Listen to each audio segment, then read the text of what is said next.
Hello humans, Apocalypse here, back with a new video. In this video I'll be telling you, or showing you my guide on how to get to diamond in arenas. Now I'm going to skip the other ranks, so I'm not going to be talking about silver, gold and bronze. I'm going to be focusing also on plat. Also because of placement points, people can end up with different things. And anything for what I say for this works for those other 3 ranks anyway. It's just more advanced. So yeah, let's get straight into it. If this video does help you out, please leave a like and subscribe. Now with legends on this game mode, you have to make sure you're choosing the right ones. You don't want to just choose any legend. But if you're solo queuing especially, you want to make sure you're choosing legends that complement people, other players. So if you're playing with someone solo queuing and they have, let's say, they have a Gibby and a lifeline, you don't want to choose someone completely random like Crypto. That just doesn't make sense for the team. You want to choose someone like a Seer, a Bloodhound, an Octane. You know, don't choose legends that's just not going to do anything for the team. It's just going to help you out as an individual. So this is obviously if you're solo queuing. If you're playing as a group, it's much easier and you guys can communicate anyway. But when you're solo queuing, you don't have that luxury. So another thing is, when you're solo queuing, you want to make sure you are communicating with your team either on the voice chat or typing, or if not any of those, pinging. It's very frustrating playing this solo queue because in a way it's easier and harder at the same time than BR. Let me explain why. Now it's easier because there's no unfairness. You know, if you're fighting a team, it's you and that team. You all get to choose your guns. It's just there's no third parties, none of that stuff. You start at spawn, fair and square, simple. So it's fair. It's easier in that department. There's no third parties. You just know like something that you can't control.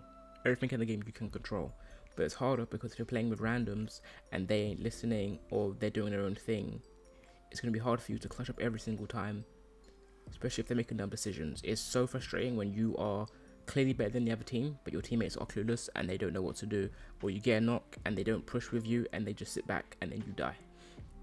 So it's very important to know, you know, how your teammates are playing and try and support them. If they're people you have never played with before, make sure you're playing with them, communicating as much as possible, and play to their strengths. Play around them. Don't do your own thing because you're most likely going to die or get 1v3'd. Stay with them, stay next to them, so when they decide they want to take the fight or they decide they want to do something, you're just there to support. That's all you are there. You're there to support your team. Now if you're playing with people that you know, it's different because you have callouts. Communication is going to be much more clearer, and it doesn't matter as much what legends you choose because you're going to be able to communicate. So that's why I say it. Now the point system is really weird in Platinum, especially Platinum 1.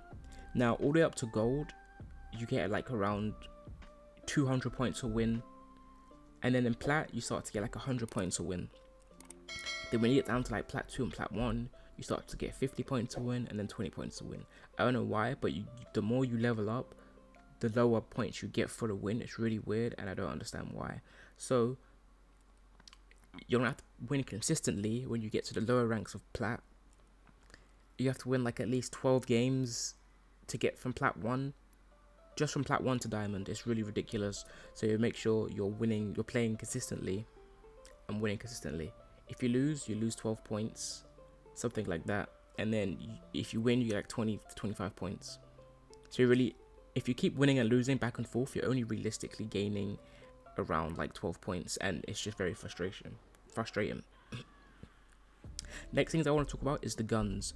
Now the guns, the way I like to use it is I like to round 1 either use a Mozambique fully kitted out or a wingman. I most of the time go with the wingman.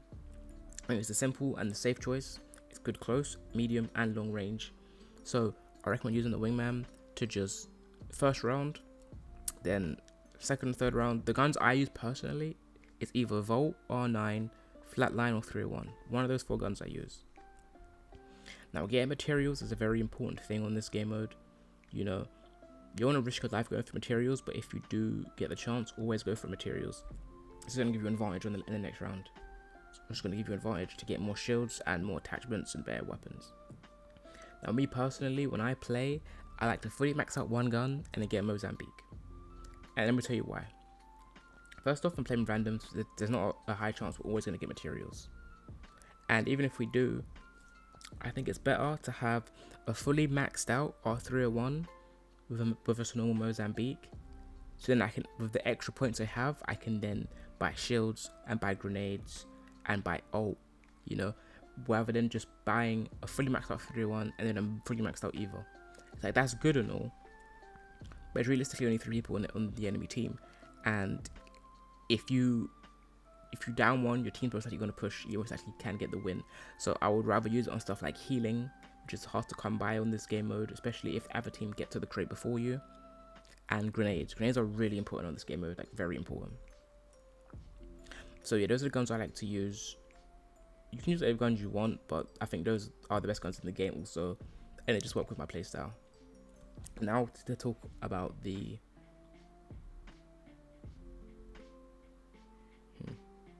let's talk about the maps. Maps are a thing, they're rotating maps all the time. I think Phase Runner is a very interesting map. People don't know how to play it properly. Now, one thing is the zone. This works for every map. When you spawn in, you find out where zone in is. Once you find out where the zone is, you should 9 times out of 10 rotate to the zone straight away. Now, there is an occasional thing where one of your teammates can go to the other side of the map, get materials, and meet you at the other side. But I recommend always going to zone, because one thing you do not want is if you're playing against good players and you guys, like, the games go long, they go to the final circle. One thing you do not want is to be rotating into the circle while that team already has positioning. That's gonna screw you in the long run, and it's just really not worth it. Go to position, set up there. If the other team goes not to position, you have the advantage when the ring closes in. With Phase Runner, always buy grenades on like the second and third, or anything after the first round or 2 exception, always buy grenades. So when you go through portal, you're basically gonna throw a grenade straight across the other side, and that's an easy crack or knock if you have 2 to 3 grenades, especially if everyone on your team has grenades. If you have like 2 grenades each, as soon as you guys go through the Phase Runner, throw both your grenades. That's 6 grenades going straight to the other side of that portal straight away. And if you're like Octane or Pathfinder and get to the portal even faster, it's just a great way to crack shields, put pressure on straight away, and then push. So Phase Runner, if you go through the Phase Runner, have grenades, throw it across, you're good to go. And now, but other maps, it doesn't really matter, but grenades are still really good. And one of the last tips I want to give you is knocks are very important on this game. If you get a knock, you need to put pressure on it. So what I like to do, what I find it the best is, if there's a lifeline on the other team, focus the lifeline. Because if you get a knock and it's not a lifeline, they're gonna res gold bag, and that's really bad. You're gonna push, and then what's gonna happen is they're gonna be expecting you to push, and they're gonna be waiting for you, and they're gonna laser you. Especially if you're solo queuing, your teammates ain't aware or communicating with you. So I would suggest just focus on lifeline if you can. If you can knock a lifeline, you're good to heal and reset, because they can't rush, they can't res the lifeline quick like the lifeline can res you, you know. So I'd definitely recommend focusing lifeline if you can. Or Gibby Bubble also reses his thing, but it's just not as good. But yeah, lifeline on your team is really good. I'd say the best legends to use is lifeline. I'd say lifeline, Gibby are definitely 2 top tier ones to use. Octane, Wraith, or Bang, I think those are like the best legends to use. Rampart's really good as well. But yeah, that's just my tips to help you improve at the game. It is mainly for solo queuing as well, because like it's very, I find it hard to find a team to play with on this. Most people are playing BR ranked. But yeah, you guys got this. You guys are going to do great. Now I'm going to show you a gameplay of me getting to Diamond. And yeah, I'm basically talking through what I'm doing. Also, I love using Revenant on this game mode, it's so good. But yeah, if the video did help you out, please leave a like, subscribe, and I'll see you guys in the next one. Peace. Alright, we got Lifeline on our team. That is very, very good. Me, I'm playing Revenant. No one expects you strafing.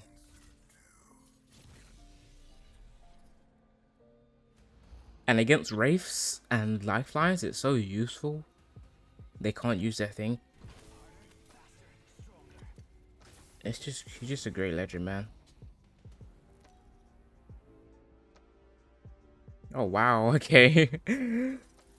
If I win this game, I go into Diamond, I'm pretty sure. So let's try and get a quick dub.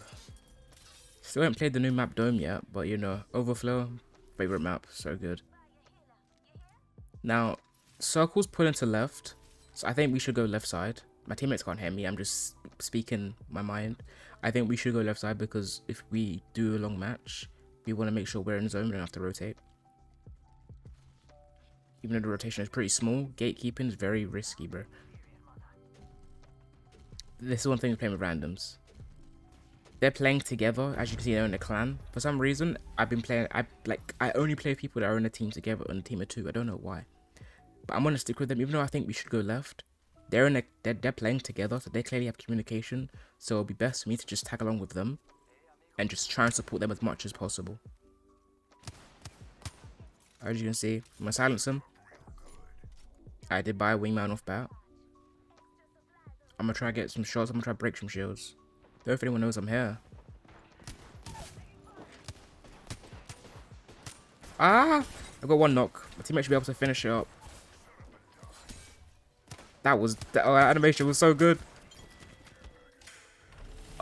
Okay, I did choke my shots, but as you can see, it worked out great.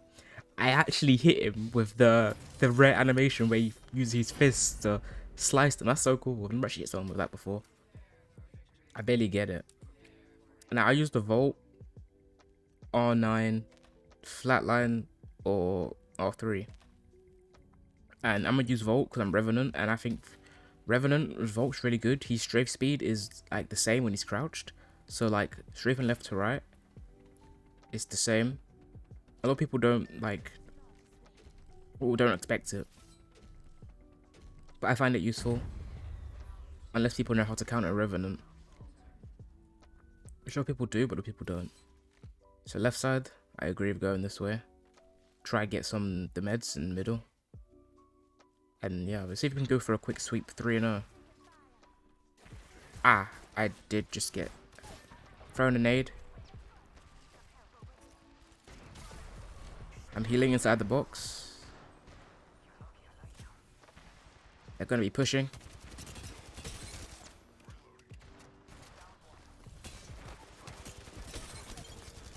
Look at that. How do we win that? People underestimate the hitting someone, like when you melee them. When you melee them, it catches them off guard. They either don't expect it and it kind of stuns your screen. I'm going for a full rev push. So, like when I was next to that Wraith, I didn't want her to try risk phasing. I didn't have my silence. I don't think I had my silence. So and also I was middle of reloading. I could have just kept on reloading and waiting and then shot her, but I went for the knife because it stuns them. And then you can just shoot straight after. It's very effective at close range. You know, I need to do it more, but it's really good. A lot of people don't really do it that much. You're like, what the hell? And then you just can't shoot. But yeah, let's see if we can get a flawless victory here to Diamond. I do have my ult. Don't know if my teammate will use it. Watch out, dude. I'm placing my ult here. Oh, I got bamboozled, not gonna lie. Oh no, this is bad. Absolutely lasered one. If you can jump out. Okay, yeah. I did choke there, but my teammates didn't take my ult and they ran straight ahead. So not gonna lie. I didn't think my teammates were gonna run straight ahead. I thought we was gonna wait to find out where they were. Then I was gonna use my ult, but they just ran straight ahead, so happens sometimes, you know. Kind of a waste of an ult, but it's fine. It's all good. Alright, I'm gonna use the 301. Because I feel like they're gonna be playing a bit more campier, and I feel like getting long range beams is gonna be easier than me trying to go for the close range, you know, the close range attacks. It's also easy for me to take the laser them out window. We still got this. I really need more than 2 bats, really. Fight shouldn't last long enough for you to get 2 bats off. If it does, I don't think you need more than 2. You hear there's a plane going over my area. If you can hear that. Holy.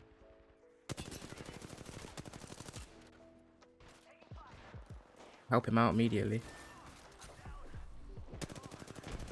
Nice. I'm gonna go heal real quick. Don't die, teammate. Oh my gosh. One clipped. One more.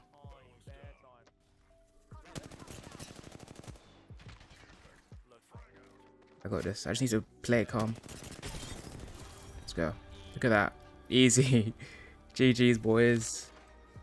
That should hopefully get me into diamond. That nade was beautiful. Throw it, and then he walked into that.